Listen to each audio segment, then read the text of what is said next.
Hey YouTube, this next review will be on the number 63 Chevrolet Corvette C7R GTE Pro 24 Hours of the Mall car at 1/43rd scale made by Spark. This is a very awesome model I managed to get from Replicars. Replicars is the source for me to get some models. They are a great company. I would suggest buying off of them. Mark and Mary and the gang, they do an awesome job with these cars. Awesome job with providing these cars to us. And I'm very happy to receive these. I do believe there are some... No, I don't think there's any left on Replicars. Because I pre-ordered this sucker. Pre-ordering is very important because models like the Corvettes, any factory car, it's going to sell very well. Spark stuff sells, TSM stuff sells, anything factory related sells. So if you see a model that you want, go to the coming soon page or go to the announcements page or go search by brand and pre-order your stuff, because some of this stuff really can go very quickly. But anyways, this is the 2019 24 Hours of the Mall Chevrolet Corvette. This is number 63 Corvette. I do have the 64, but that car is a little bit difficult to get out of the box. It's getting a little difficult trying to get out of this thing here. So I try not to really force myself to open these things, because I really only take them out for these kind of reviews.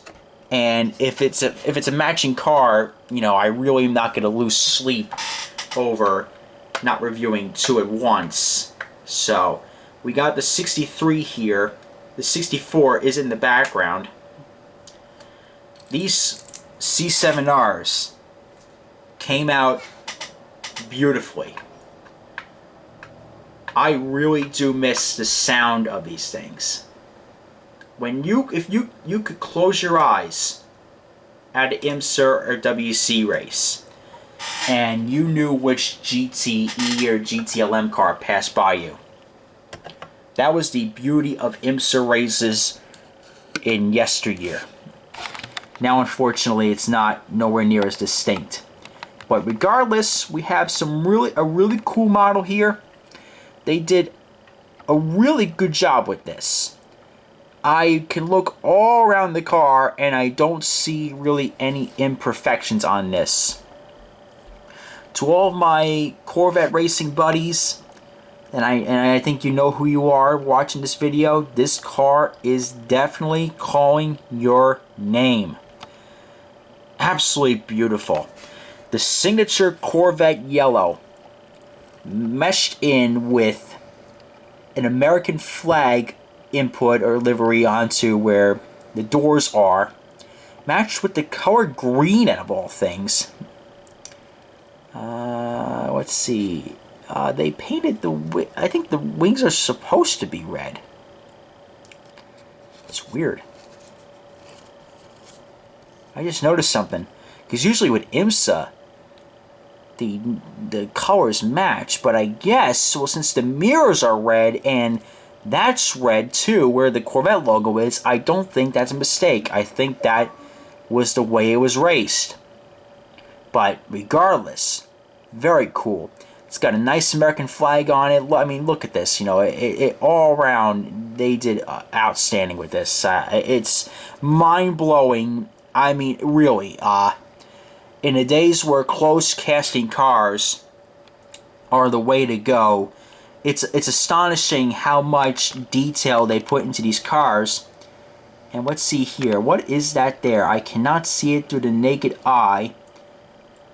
That's pretty cool. That sticker there. FIA Road for Action Safety. They got the toe links there.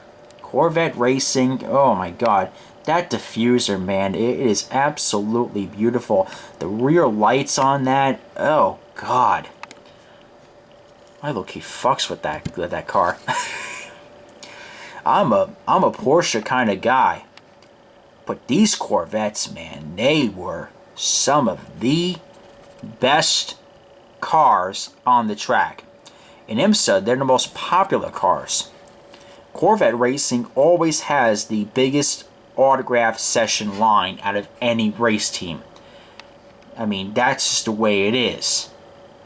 And my honest review of this car, I really love the attention to detail they always put into these models. I like how they nailed like every single stupid little thing. That's what I like about it. I had this discussion with some of my buddies. My buddy Garrett from Texas, we were discussing models one day, and I said the things I like about some of these models is that they really go into the most extreme little detail, and that's what I kind of like out of these things. I mean, look at that. Let's go to the front bumper. We'll go to the front bumper again. It's even got the little toe link as usual. It's got every little indent. I mean, that's not perfectly flat. It's got the little Corvette skull, which is American colors now. It's got the American flag on the top of the car. It's got the Chevrolet banner on the front and rear windows. The American flag continues all the way to the back. The whole car is yellow, and look, it's even got the indent for the exhaust. Like, how do you get that small of a cut there?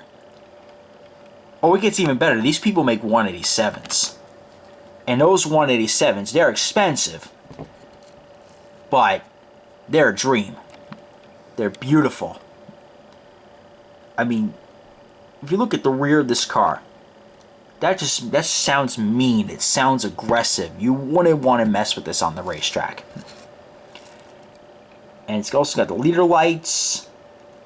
It's got a very nice color yellow to it. It's a little bit brighter on the camera than what it actually is. It's got a big old diffuser on the back. It's got the exhaust on the side is what gives it that distinct rumbling sound. Ooh, it's beautiful. And personally, I think every Corvette racing fan should have at least one model car of the C7R. The C7R is one of the most iconic race cars to ever hit the high banks of Daytona for the 24 hours and the 24 hours of Le Mans. They are such amazing cars. No exception for the C8. The C8 is another wonderful car. But there's something about the C7R, man. You don't have to be a Corvette racing fan to appreciate the car. It's a distinct car that has a distinct sound, and it's probably one of the last front engine cars we're gonna ever see at Daytona, Sebring, or Le Mans. We don't have many front engine cars left. Most of the cars are either mostly are mid-engine now, but some could be rear-engine cars. I always say rear-engine, and everybody corrects me. It's mid-engine. But yeah, it's one of the last front-engine cars you're gonna see on the grid. Very nice. I think Spark did it beautifully. I think every Corvette fan out there in the world should at least have one model car of this car. At least need one. Get a cheap one. Get yourself maybe a Spark. Get yourself maybe a TSM. Get yourself a 118. Get yourself, one of the old Earnhardt Corvettes. Those are beautifully made. I managed to review one of them. I'll go check it out. It's a beautiful model itself too. They all did great with those cars. Every fan of Corvette racing needs to own one of these things. And this is a great start. I would also like to suggest the C8s coming in later this year. Those are going to be beautifully made by TSM. TSM always does a great job. But this one is... It's an all-around beauty. I mean, I was staring at this thing for a solid 3 hours last night at my house. And I just couldn't get over how beautiful this was. Very nicely made car. I'm all around very impressed with it. So that's that. Put its little cryptic case there. That's where it goes, and that's the way it's going to stay the rest of its life. Comment, like, and subscribe. This is Robbie Noonan reminding you to join the fight to stop bullying. It does get better. The Diecast Kid is always happy to see you.